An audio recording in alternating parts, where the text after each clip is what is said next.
What's up? I'm Dan Fredenberg, and this is another Chance Encounter. Hey, what's up? I'm Dan Fredenberg. I'm a commercial real estate guy. I'm from the internet.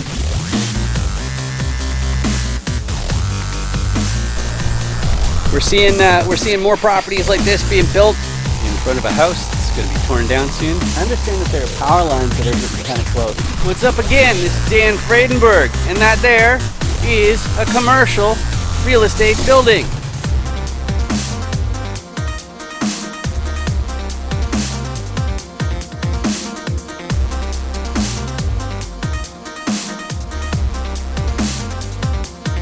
I'm joined today with Rhyse. How you doing today, Rhyse? It is Rhyse, not Rice. You got it. Yeah, I'm doing great, Dan. Thanks for having me. Well, it's definitely my pleasure. And for those of you in the audience who've never seen a chance encounter before, what we do is we go through the 5 different motivations that I found are distinct among commercial real estate investors, my guests.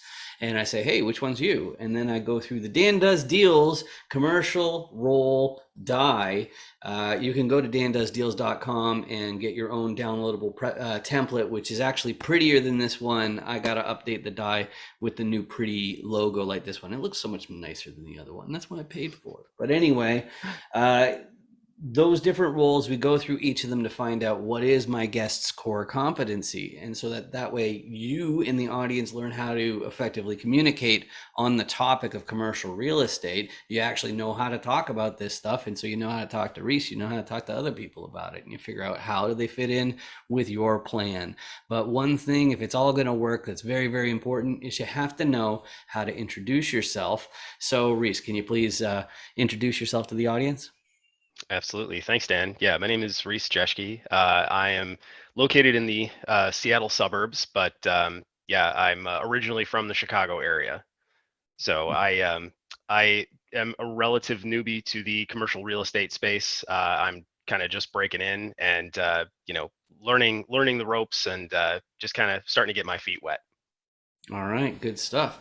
And so let's go to the first segment then, and that's motivation. And the reason why I start off with motivation is because even newbies know why they are getting into commercial real estate, even if they don't know what exactly they're going to be doing in it. And if the display like this, boink, actually shows up much better, then we have success. So they know why they're doing it. They don't necessarily know what they're going to do, but here are the 5 motivations. First one, preserving purchasing power. Okay, so family offices, the way that they make ends meet is because they've got a certain amount of wealth, and then there's cash flow that comes from that wealth. Okay, they use that cash flow to make ends meet. If inflation rears its ugly head, sure, they can sell off some assets, but that's not what they want to do because they're trying to live off of the cash flow from the wealth. So inflation will eat away from the purchasing power of the cash flow. So they have to be constantly making new acquisitions. So that is one of these motivations that some people have. The next one is my one, which is that it's obvious that I've got a tech background. And so that makes me a high earner, but when you're a high earner in the form of salary or wages, you're paying more tax than anybody else as a proportion of what you actually make. So it hit me. It's like, well, why don't I take my tech skills to a field where I'm gaining equity, in other words, wealth, in return for my effort and time? It makes way more sense. So that's what I'm up to. The next reason is the most common one for people, is that they want to fast track retirement. And there's one thing that's implied when you say fast track retirement that wouldn't occur to some people. And that is there's an end in sight. There's an end in mind. Okay. For some people, once they become an accredited investor, they might just want to move someplace where they've got a really, really low cost of living and live on a beach or something like that. And that's what I'm thinking as far as fast track retirement. You're basically aiming for a time where you're only working like 1 day a week or 1 day a month or something like that. and that's fast tracking retirement. But that's in contrast to the really ambitious people who want to buy their entire hometown. There's just no limit to how far they're willing to go, and they're not going to quit, and you can be certain that they're going to be hustling into their 90s. So they're good people to have in your group as well, and you just need to know what their motivations are. And speaking of which, the last group, some people pick a sector of society, or maybe it's the environment or animals or something like that. And they say, I want to have a really big impact on helping that group. And they realize that accumulating wealth is by far the most effective vehicle in having impact in society. So they end up making commercial property acquisitions. So those are the 5 different reasons that I've found commercial real estate investors generally have. So out of those 5, Rhyse, what resonates with you, describes you best? Yeah, I think I'm with you. I'm still kind of part of my corporate gig, so trading time for money definitely is one of the most powerful elements of commercial real estate investing to me. That's one of the most attractive parts about it. But I kind of straddle that a little bit with the fast tracking retirement. But the way I kind of frame retirement is more or less as you stated. It's not necessarily doing nothing on a beach, for the rest of your life, but it is having the ability to do that if you so choose. But that does kind of mean that, to a slightly lesser extent, I have that ambition, as you noted in number 4, which is wanting to buy your hometown. I got a little bit of that too. So I would say probably in that order. The primary goal for me is to stop trading my time for money. Right. I love that. And the more I think about it, the more I realize that what we're really saying is that, because I think even as an owner of a commercial building, you're still trading your time for money, but at least multiple people are paying for that same time. And I think that's the real key as far as making it all work. But that's just me. Exactly. But the next segment here, it's the roles. So let's go through those. And just in case the audience hasn't got any experience in commercial, that's why I go right from the start.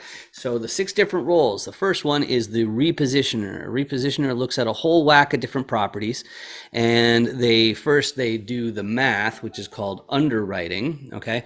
And what are they looking for? First, they're looking to make sure that the seller of the property, because this is an acquisition role in general, is repositioning.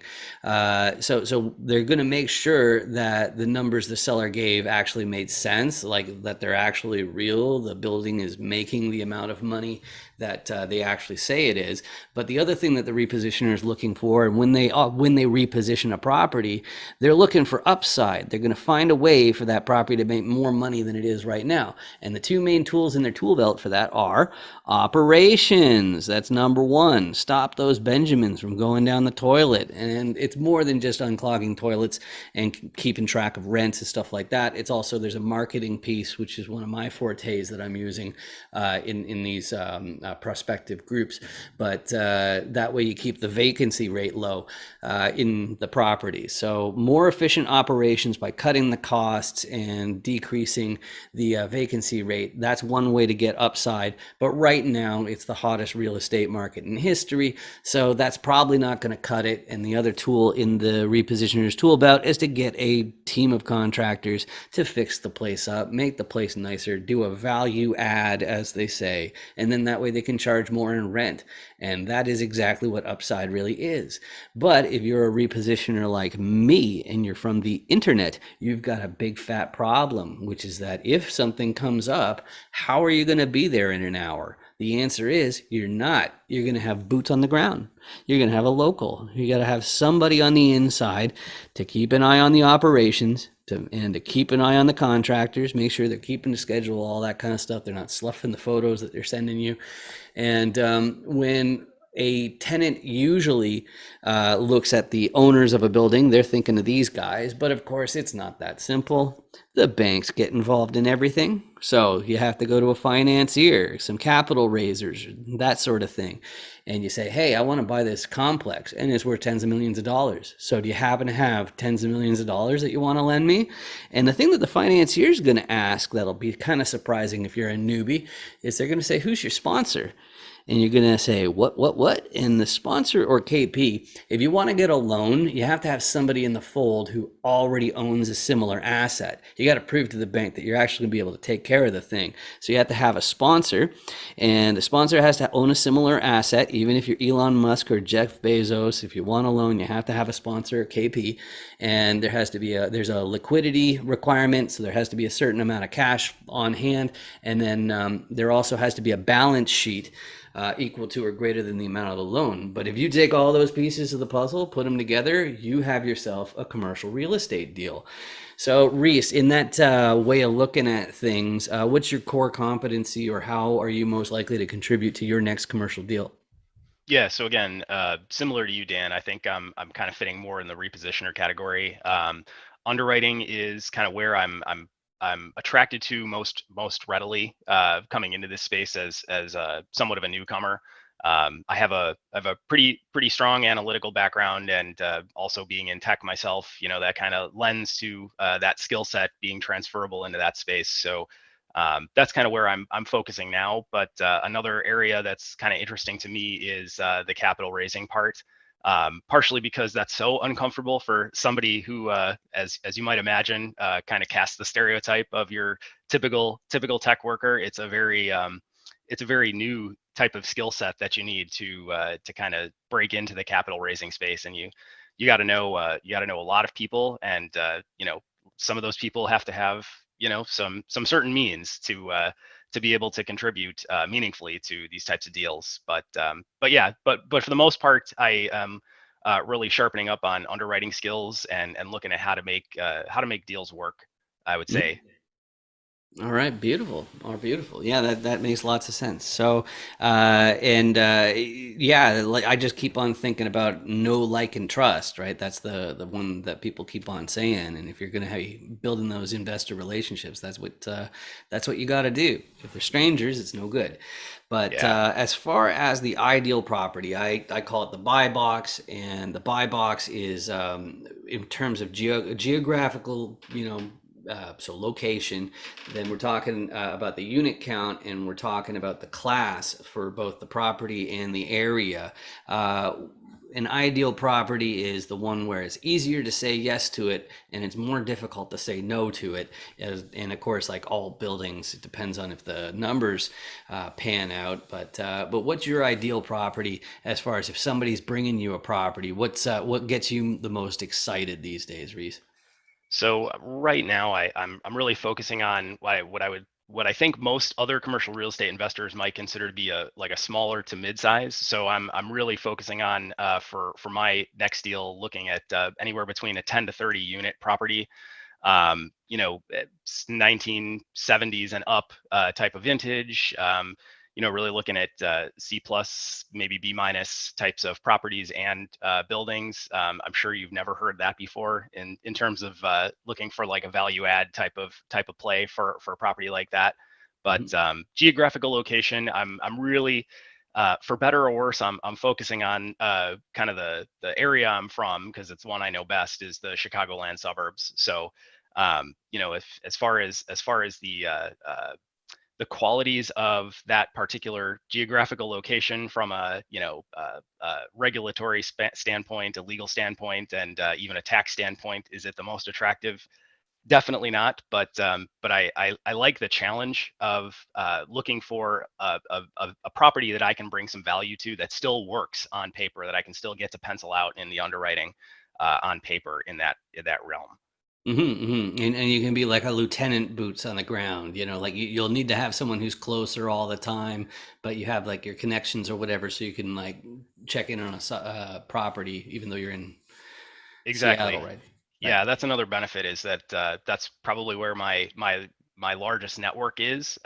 Still, I have not spent a lot of time out in the Seattle suburbs so far, relative to the amount of time I spent in the Chicago suburbs. So, as far as contractors and property managers and general handymen are concerned, and just people I know, lots of that is, I would say, the biggest base of that is out in that area. So that's a really helpful tool in my arsenal, I'd say, to Mhm. acquiring that first deal and helping to operate it successfully.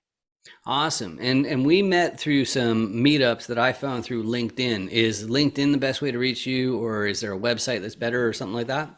LinkedIn is the best way to reach me. You can also get me by email. My emails are jaeschke1@gmail.com, but LinkedIn's probably the best because it's real easy to find me. Usually, if you just slam your head on your keyboard, I come up as the top result. So That's awesome. That's really awesome. And if that is not of enough of a reason for you in the audience not to look under my left hand and see the red button that makes me so upset, because it's all that stands in my way between right now, which is where I pay for all these videos, and in the future, where YouTube pays for all these videos. It's just that red button that's in my way, and it costs you nothing to kill the red button of anger. All you need to do is you click on it and it turns gray, and that's it. You don't pay anything. The only thing that it does is it means that my videos might show up in your list of suggestions. There's no guarantee for that, but at least you've done me an enormous favor, and I'd be well on my way as far as getting paid by YouTube. But before we go, one more question for you, Rhyse, which is that without breaking any SEC restrictions, okay, so that means no enticing investors. You're not allowed to entice investors. Everybody in commercial real estate is so helpful, and I chalk that up to because people are never all of the sides of the die, so we all need each other more than a lot of other industries. But who are you best suited to help from this die? that's a great question. I think the person I'm probably best suited to help at this point in time is probably the financier. I think just given that I'm looking at I'm looking at sourcing deals really is kind of where I'm focused right now, and cranking through whether those deals work from a financial perspective, but actually getting the means to close those deals is probably where I see I can bring the most value to somebody that has those means. All right, beautiful. Well, thank you very much for joining me today. Thank you for joining me today, and thanks again for hitting the subscribe button, which I'm sure you did because I said it's free and it's important. Really, you don't want to see me cry on camera. But anyway, Rhyse, thank you so much for joining me today. This has been awesome getting to know you better. Thanks so much, Dan. I really appreciate it. Take care. Awesome. Thanks. I just want to tell you, because I've actually seen your website, Real Estate is a Scam, before, and I loved it. Oh, cool. Yeah, because I think it's really so spot on. There's good stuff, bad stuff in every industry. Yeah, make sure you subscribe, like, and hit that notification bell. For Dan the Man. And thank you. Turn that subscribe button from red like his beard to gray like his beard will be. So I met Dan through some networking groups for real estate investing. He's a great guy from what I know about him. He's very ambitious, and he makes it easy to come on with his questions and has a great setup. It's easy, it's clear, concise, and I'd recommend going on his interviews for anyone that's considering it. It was unlike anything I've ever experienced. It was super fun. The process was so easy a caveman can do it. I mean, if you guys haven't done it yet, you guys need to get on his calendar. Just take 15 minutes of your time, get exposure, find out who Dan is, what he's about. He's a true trifecta. And if you don't know who he is, get in touch with him. Google his name, find him on LinkedIn, do whatever you can, just reach out to him. So I really appreciate the format. Like I've told you a couple times before, I think it's really great because me personally, I'm very long-winded. I have to purposefully make things more concise, but the way I take things in is I definitely prefer things to be concise and straight to the point and concentrated. And the chance encounters really do that great for individuals. So you can get a good grasp on who they are, what do they do, why do they do it, what space do they operate in. That's why I love chance encounters.